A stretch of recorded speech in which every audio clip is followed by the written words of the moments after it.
नमस्कार। जो भी स्टूडेंट्स क्लास 11th या 12th में एग्रीकल्चर की बोर्ड परीक्षा की तैयारी कर रहे हैं, उनके लिए आज का ये सेशन बहुत ही खास होने वाला है। पता है क्यों? क्योंकि आज हम एक ऐसी कला सीखने जा रहे हैं जो पूरे के पूरे नंबर दिला सकती हैं, और वो कला है आंसर लिखने की कला। तो चलिए शुरू करते हैं। अच्छा, इस तरह का एग्जाम पेपर तो देखा ही होगा, है ना? ऑब्जेक्टिव सवाल होते हैं, खाली जगह भरने वाले होते हैं और फिर आते हैं लंबे जवाब वाले सवाल।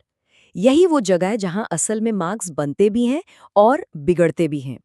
तो सवाल वही है कि आखिर वो कौन सी स्ट्रैटेजी है, वो कौन सा तरीका है जिससे इन 5 नंबर वाले सवालों में एक भी नंबर ना कटे। तो आज बस इसी रात से पर्दा उठाने वाले हैं। देखिए, ये जो स्ट्रैटेजी है, ये कोई हवाई बात नहीं है।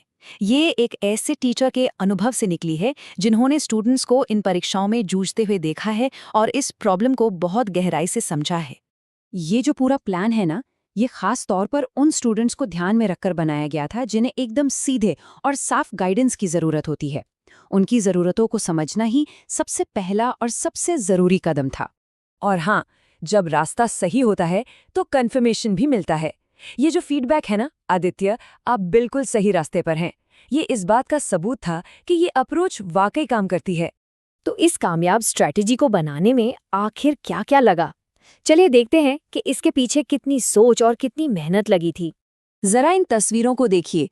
ये कमाल की एनालॉजी है। किसी मुश्किल सवाल को हल करना ठीक वैसा ही है जैसे सब्जियां काटना।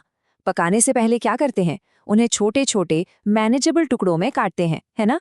बिल्कुल वैसे ही किसी भी सवाल का जवाब देने से पहले उसे क्या, क्यों, कब और कैसे में तोड़ना बहुत जरूरी है। ये कोई जल्दबाजी में बनाया गया प्लान नहीं था। जैसा कि इन हाथ से लिखे नोट्स में दिख रहा है, हर एक यूनिट, हर एक टॉपिक को बहुत ध्यान से प्लान किया गया था। ये दिखाता है कि स्टूडेंट्स को सबसे अच्छी और व्यवस्थित जानकारी देने के लिए कितना डेडिकेशन था।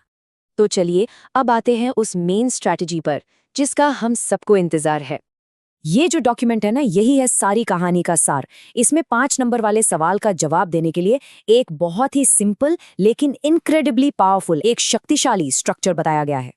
तो ये रहा वो सीक्रेट, एक परफेक्ट आंसर का 4 हिस्सों वाला स्ट्रक्चर। सबसे पहले एक इंट्रोडक्शन यानी प्रस्तावना से शुरुआत करनी है।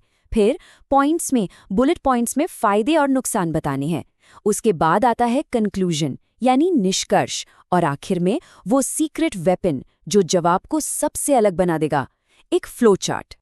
पहला स्टेप, इंट्रोडक्शन। इसे एकदम सिंपल रखना है।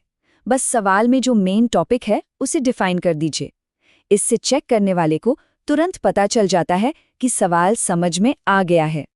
अब आते हैं जवाब के मेन पार्ट पर। यहाँ क्या करना है?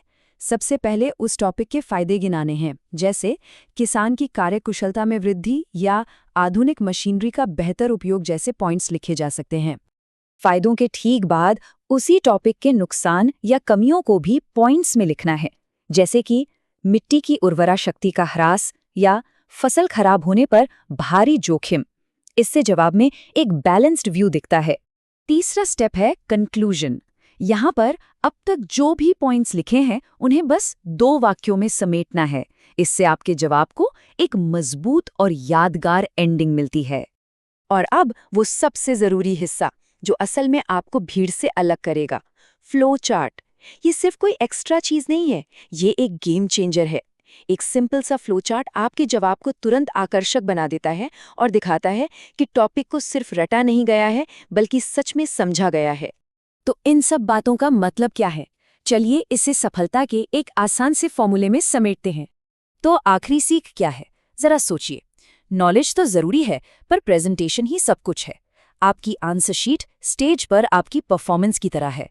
आप क्या कहते हैं ये जितना जरूरी है, उतना ही जरूरी ये भी है कि आप उसे पेश कैसे करते हैं। और अंत में इस दमदार सोच पर ध्यान दीजिए, अधिकार भी पात्रता होने के बाद आनी चाहिए। अच्छे नंबर कमाए जाते हैं, वे दिए नहीं जाते। और ये पात्रता कड़ी मेहनत, सही रणनीति और हाँ, एक बेहतरीन प्रेजेंटेशन से आती है। तो अब जाइए और उन अंकों को हासिल कीजिए।